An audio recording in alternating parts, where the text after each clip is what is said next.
国际新闻来看，美国总统川普昨破文指出，讲美军伫加勒比海的南部攻击一只载毒品的船，断死11个毒品犯。美军则讲，伫加勒比海大规模部署，目的是要打击毒品，引起委内瑞拉总统马杜罗非常的不满哦，严格说随有行动。目前委内瑞拉是还未回应。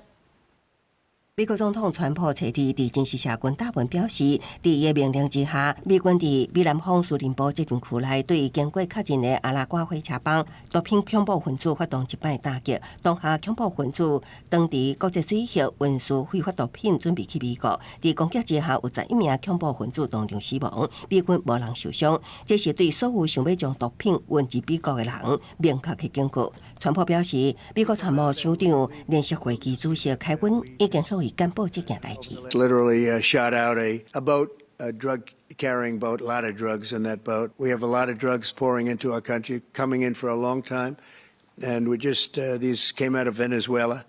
川普就这个行动向各界表示，会阻断毒品进入美国路。过去2个月来，美军正派兵力进驻加勒比海南部，海军舰艇数千名海军陆战队员等。川普政府除了指控委内瑞拉总统马杜罗政府涉入毒品交易，最近更加继续加强对伊的军事甲政治压力。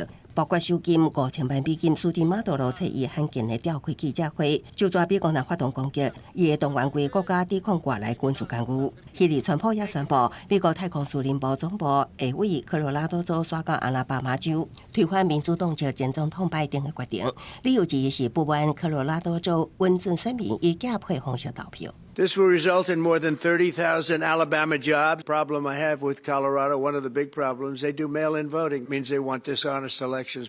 已经全面运作的美国太空司令部目前位于科罗拉多全市，是临时总部。2021年，军方评估阿拉巴马州红石兵工厂是上适合的研究总部地点。后来，拜登政府以避免剥削影响军事准备为由，决定留伫科罗拉多州。今嘛，川普宣布会永久刷到阿拉巴马。公司新闻吴文编译。